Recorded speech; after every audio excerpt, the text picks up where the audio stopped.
No nosso último vídeo, nós vimos um pouquinho como funciona a mecânica de repositório local remoto, como nós podemos baixar as imagens para dentro do nosso repositório local e como nós podemos utilizar elas no nosso ambiente, executar elas de fato. Bom, eu reconstruí o ambiente aqui, mudei algumas coisas, mas eu resolvi continuar dessa vez exatamente onde nós paramos da última vez. Então, vamos lá. Aqui nós executamos o Hello World, só que dessa vez utilizando a tag Linux. E nós podemos ver que ele fez o download do repositório, dessa vez utilizando exatamente a tag que nós selecionamos e executou para a gente. Utilizando o Docker Image, nós podemos ver que nós temos agora tanto o Hello World Latest, que é o padrão quando você não indica uma tag, e também temos o Linux, que nós depois fizemos o download já, dessa vez indicando qual é exatamente a tag que nós queríamos utilizar. Porém, numa aplicação real, nós não vamos ficar apenas utilizando o Hello World.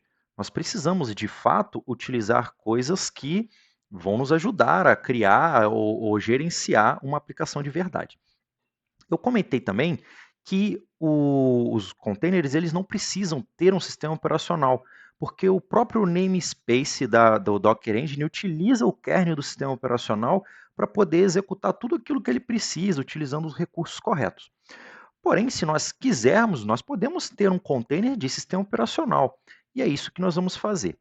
Aqui no Docker Hub, nós temos a imagem oficial do Ubuntu. Nós temos um container com o Ubuntu dentro. Isso serve para inúmeras necessidades. Nesse caso aqui, nós vamos utilizar para poder aprender a interagir com o nosso container, a gerenciar ele e ver de fato como é que nós podemos, inclusive, entrar dentro de um container e fazer o que for necessário para manter nossa aplicação. Bom, um comando que nós podemos utilizar para poder fazer o download dessa imagem do nosso repositório remoto para o nosso repositório local é o docker pull, passando dessa vez o nome da imagem que nós queremos baixar. Então vamos lá. Como nós não indicamos a tag, ele já tagueou ali como latest. No nosso vídeo anterior, nós aprendemos como nós podemos escolher entre os inúmeros recursos qual exatamente que nós queremos. Quando você não indica a tag, ele já baixa a latest. Ele fez contato, conseguiu logar, fez a validação de segurança e fez a imagem mais nova do Ubuntu para a gente. Se nós viemos aqui agora e dermos um Docker Images, nós vamos observar que essa imagem já está aqui disponível para ser utilizada.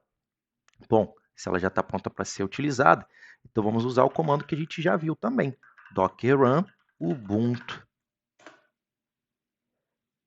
Ué, mas o que aconteceu? O esperado é que alguma coisa acontecesse, mas aparentemente não aconteceu nada. Um outro comando que nós podemos utilizar aqui para poder observar quais são os containers que estão rodando na nossa máquina é o docker ps. E também parece que não tem nada rodando na nossa máquina. Mas e se a gente acrescentar a flag "-a"? O que vai mostrar para a gente? Olha só, nós podemos ver aqui todos os containers que nós já executamos na máquina e o estado atual deles.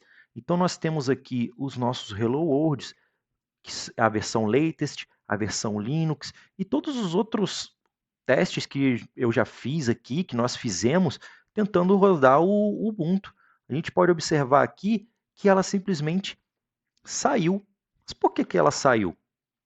Não era o comportamento esperado, certo?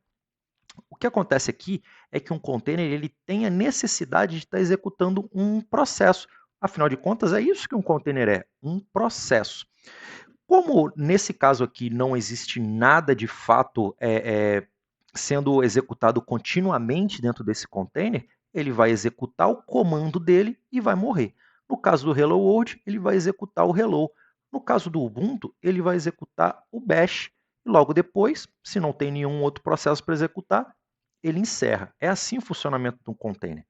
Mas, Thiago, como é que eu vou executar uma aplicação e manter isso rodando e morrendo, rodando e morrendo? Nós temos diversas formas de manter esse container rodando de acordo com a nossa necessidade. E nós vamos ver aqui, ó, uma das formas de fazer isso é colocando o comando esse comando vai fazer com que a nossa aplicação ela fique rodando por no mínimo um dia.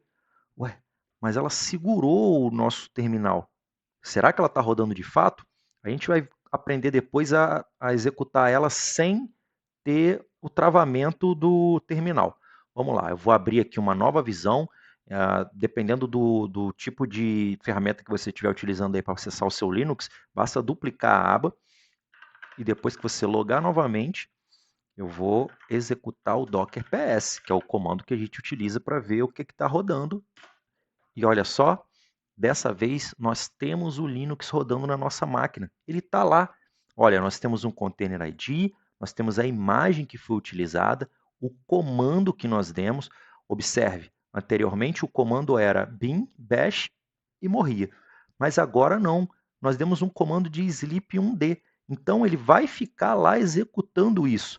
Por isso esse container ele vai ficar permanente durante um dia. Olha só que legal. Tá, Thiago, agora que eu já vi que ele está rodando aí, que outros comandos que eu posso dar nesse container? Eu já aprendi o Docker PS, já aprendi a ver as imagens, aprendi a dar um sleep 1D para ele ficar mais um tempo, mas o que eu posso fazer mais? Se nós demos o comando aqui docker --help, nós podemos ver uma lista de comandos que nós podemos utilizar para gerenciar os containers da nossa máquina. Um desses comandos aqui ó, é o pause. Aqui, ó, start, stop, pause. Olha aqui o que ele faz. Ó. Ele pausa todos os processos em um ou mais containers. Então, vamos tentar ele? Docker, primeiro, eu preciso pegar a ID do meu container, então docker ps, docker pause e a imagem de container que nós queremos utilizar.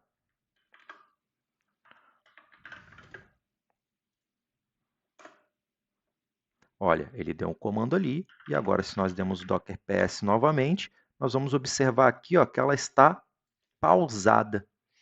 Olha só que legal. Isso serve, por exemplo, se nós estivermos dentro de uma empresa, dentro de uma atividade, e aquele container, aquela atividade específica, ela precisa estar parada durante uma migração, durante uma atualização. Então é para isso que o pause serve. E se eu quiser despausar esse container? Nós temos o comando de pause, agora nós podemos dar o comando de unpause.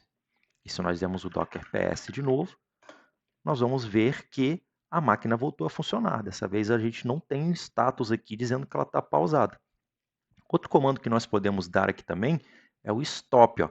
Ele vai parar um ou mais containers. Então vamos lá, docker stop. Vamos pegar aqui o número do nosso container ID.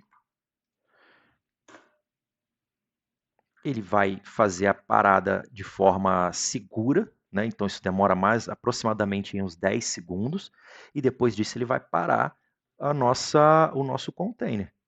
Inclusive lá do outro lado, onde nós tínhamos o terminal preso, ele liberou o terminal para a gente. Olha que interessante. Agora, se nós viermos aqui, nós podemos dar comando de... Antes disso, vamos dar um docker ps para confirmar que realmente ele parou. E agora eu vou dar um docker start, exatamente na mesma imagem, no mesmo container, desculpe.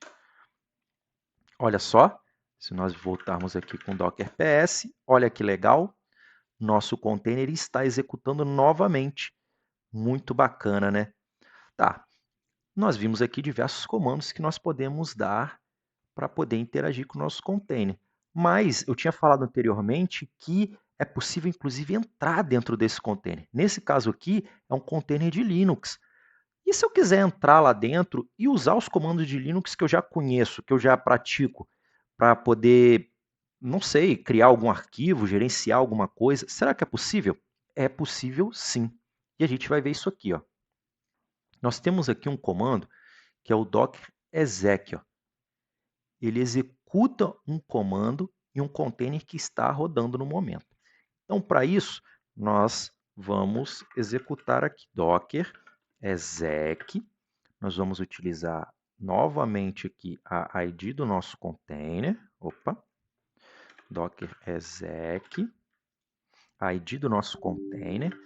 e nós vamos executar um comando dentro dele. Afinal de contas, é isso que o exec faz. Mas eu preciso colocar aqui, ó, uma flag, que é a -it.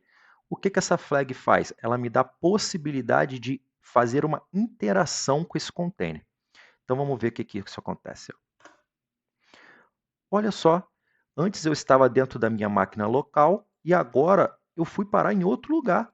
Esse lugar é exatamente o número do meu container ID. Isso quer dizer que agora eu estou dentro do container.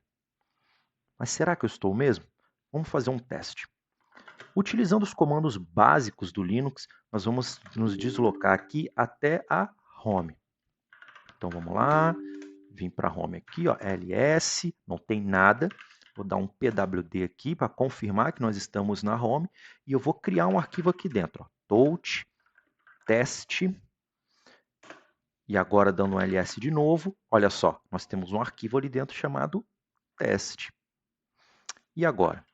Nós vamos sair aqui de dentro do nosso container, voltamos para a nossa máquina e nós vamos verificar se tem alguma coisa lá no nossa home da máquina local. Dei um ls aqui, não tem nada, não tem o teste aqui e lá também não tinha essa pasta chamada Thiago, esse diretório chamado Thiago. Lembra o nosso primeiro vídeo quando nós comentamos que os namespaces eles serviam para separar os componentes do container? Existia um namespace lá chamado MNT, que ele era exatamente responsável por poder separar esses diretórios. Então, nesse momento, esse arquivo ele está lá dentro do container e ele fica completamente separado, não só do sistema operacional verdadeiro, como também de todos os outros containers da nossa máquina. Se nós voltarmos e tentarmos aqui agora acessar ele novamente, nós vamos verificar que ele continua lá. cd home ls, está aqui o nosso arquivo. Muito legal, não é? Nós vamos verificar aqui que tem um comando que serve para remover containers. Então nós temos aqui ó, o rm para poder fazer essa remoção. Então, a primeira coisa que eu vou fazer aqui, ó, docker ps, nós vamos verificar ali qual é o container ID. Nós vamos parar esse container, então, docker stop.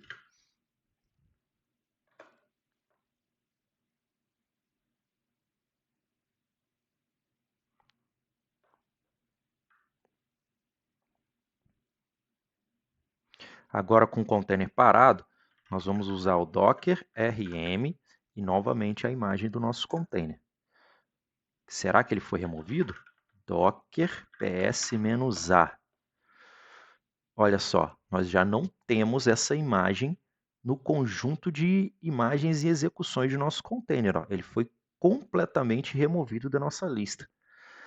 Eu limpei aqui a nossa CLI, mas lembra que nós tínhamos criado um arquivo dentro desse container? O que será que aconteceu com esse arquivo? Será que nós conseguimos acessar ele novamente? Para isso, nós vamos ter que novamente recriar esse container. Então, nós vamos utilizar o comando aqui, docker run ubuntu, e nós vamos repetir novamente o comando sleep1d para que esse comando fique, para que esse container ele continue em execução. Bom, ele executou aqui, ele parou o terminal, nós vimos isso da outra vez, e aí mais uma vez eu vou abrir aqui, vou acessar novamente o meu Linux numa outra janela, e se nós dermos o comando aqui docker ps, nós podemos ver que ele criou aqui outro container. Nós podemos observar isso pelo container ID. Apesar de a imagem ser a mesma, é um container ID completamente diferente. Então vamos entrar novamente dentro dele lá e ver como é que ficou o nosso arquivo. Docker exec -it, a nova imagem, o novo container ID. Deixa eu copiar aqui.